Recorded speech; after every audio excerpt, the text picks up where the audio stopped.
The human race is one of the wonders of the universe. We may be unique. And of all our remarkable properties, one stands out.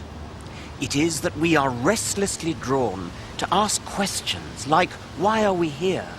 What is the purpose of life?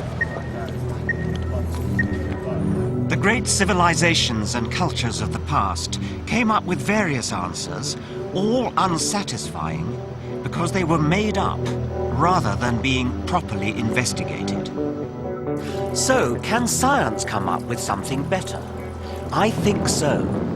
It may sound presumptuous, but I believe science can tell us why we are here, tell us the purpose of human existence. The answer is an optimistic and inspiring one.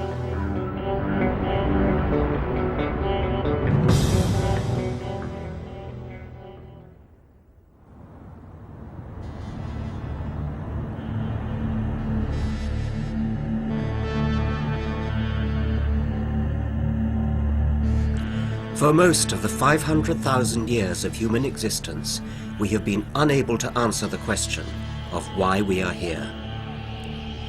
It was only 150 years ago that science first tried to find an answer. In 1859, Charles Darwin published a book that changed the world. When Darwin first got up the courage to publish The Origin of Species, it shook the spiritual foundations of his age. Victorians had to come to terms with an entirely new set of unwelcome relations. We've got over it now. Most of us are happy to teach our children that we are descended from apes. We are apes. But I believe Darwin has another message for us, one that could be frightening if we let ourselves be intimidated. But it's exciting and uplifting if we have the courage to face it. Not only did Darwin provide the answer to the question how we came to exist, I believe his theory provides the only answer we're ever likely to get to the ultimate question, why we exist. What is the purpose of life?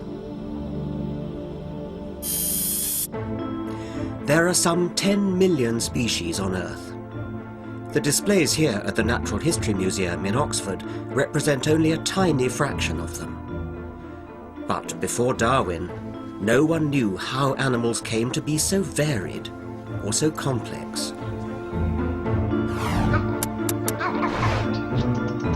Every last detail of every creature's body and behavior seems exquisitely tailored to its environment.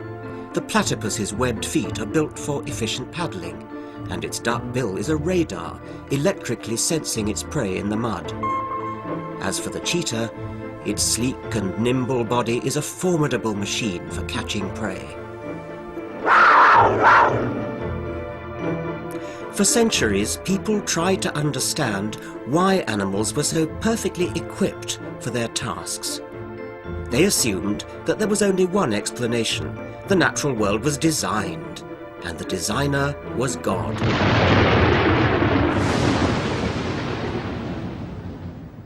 The Reverend William Paley, writing half a century before Darwin, put the case with his famous watchmaker argument.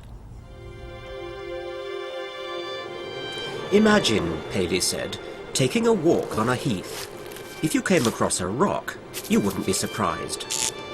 The rock might have lain there forever. It doesn't need explaining. But a watch on the heath would demand an explanation. Its existence and complexity would require a big explanation. The intricate precision of the cogs, the accuracy with which it keeps time, these are evidence that the watch must have had a designer, a watchmaker. Surely, Paley went on, no less is required to explain the even greater complexities of nature. There must be a divine watchmaker. If I had read Paley in 1802, I would have agreed with him. But now things are very different. Charles Darwin has given us a much neater, more self-sufficient, and therefore more satisfying explanation. Darwin argued that there was no designer. And at first sight this seems like a ridiculous idea. Like Paley's watch, plants and animals appear to be staggeringly improbable combinations of their component parts, all working towards one end. Take the nuts, bolts, cogs and springs of a watch and recombine them at random as many times as you like. Only one arrangement tells the time. As the astronomer Fred Hoyle put it, the possibility that the parts of a living organism would spontaneously come together by sheer luck is about as likely as a hurricane blowing through a scrapyard spontaneously assembling a Boeing 747. So how does nature do it? Even a fly is arguably more complex than a 747. If there is no designer, how did the complexity and variety of life come about? There's a clue to how the process works in many people's back gardens. There aren't many times when the pigeon has played a starring role in science, but it was this commonplace bird that started Darwin on his journey of discovery. Darwin noticed that pigeon fanciers were able to breed new varieties. By carefully selecting mates, they had turned the ordinary pigeon into dozens of weird-looking birds with weird-sounding names. There were fantails, Jacobins, short-faced tumblers, and a score of other varieties. Darwin knew these all originated from one bird, the rock dove. And the pigeon breeder, Pat Pratt, can demonstrate that Darwin was right.